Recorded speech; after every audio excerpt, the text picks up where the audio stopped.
Yo guys, what's up? It's Magdumper, or as a lot of you guys know me as Noah, and today I'm going to make a quick video about bolt-action sniper rifles versus designated marksman rifles, so BASRs versus DMRs in Airsoft, because a lot of you guys have been requesting me to answer this question. So I'm going to try to keep this as short as possible, but there's a lot of minute differences between the two. Just to start this off, I have ran this gun.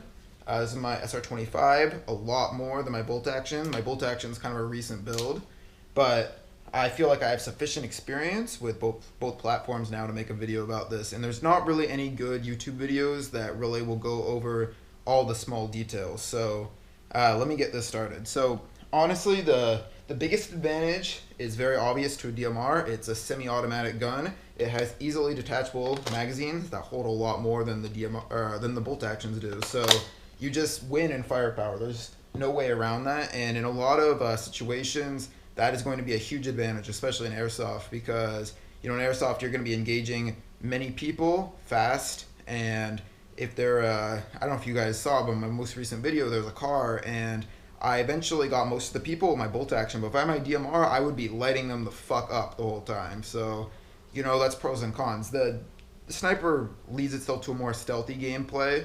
And you can't do suppressive fire with it either, so that's that. But there is a lot of pros to the bolt action I found, and I was a bit skeptical before I built this gun, but the biggest pro to this gun is that it is very reliable. There's not much that can break on it, not much moving parts, so if you want a gun that will always work, bring a bolt action with you. If you want to back up to your AEG, having a bolt action is good. There's nothing really to go wrong. It is all mechanical, and for that reason, I do not recommend HPing. There's the Wolverine bolt system and some other ones for making your bolt action into an HPA, and I don't recommend that. It just, in my opinion, it's stupid. It's taking away one of the biggest advantages to this, is that it's mechanical air cocking system. There's it's simple, and there's a few other things I would say. Basically, both of these guns are shooting within 5 FPS of each other. I would say this gun is slightly more consistent and slightly tighter groupings, but maybe only like 1/3 tighter groupings or 1/5 tighter groupings. It's not a big deal because they're both shooting BBs. They're not going to be the most accurate things in the world, but this gun I would say is just slightly more consistent than the other one, but the volume of fire makes up for it. But another very big pro to this is the weight. If you're going to be running a 7.62 DMR like this, it's normally going to be pretty heavy. This one's a little bit over 9 pounds. This one on the other end is 5 1/4, so it's 60% of the weight of the DMR. And on top of that, your loadout is going to be way heavier for the DMR. If you're carrying, I carry 6 mags on my plate carrier, and I'm wearing a plate carrier. With this, I just run a belt rig, and that's it. I'm good to go. And I only actually bring 1 spare mag for this and 1 mag in the gun, because that's 60 shots. That's, a lot of times I will use this gun and it's very ammo efficient. Like I get 15 kills in a game, use 60 shots. That never happens with this gun or with any other AEG I've used for that matter. And so basically less moving parts, more reliable. The only downside is less volume of fire. That's what it comes down to. And another big advantage for this one is this has an R-hop in it. This has the Maple Leaf Decepticon bucking. I found the performances are nearly identical.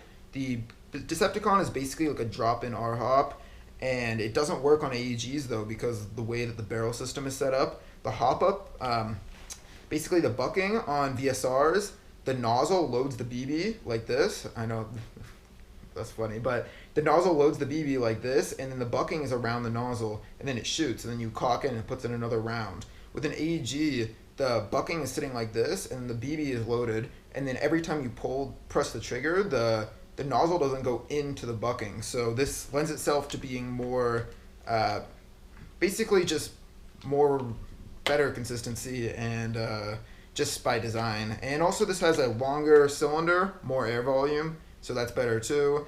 Especially not necessarily the more air volume, but the longer cylinder leads to just more consistent shots, and it can handle heavier weight BBs a lot easier.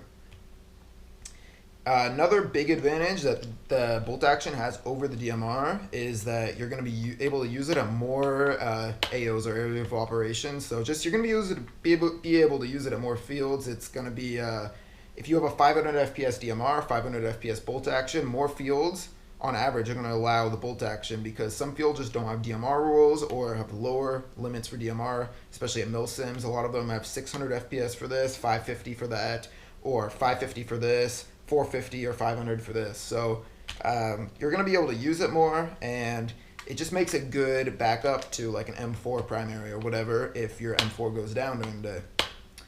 That basically wraps it up. If you have any more questions about them, I will have to say I don't know if I ever said it before earlier, but I've used this gun more.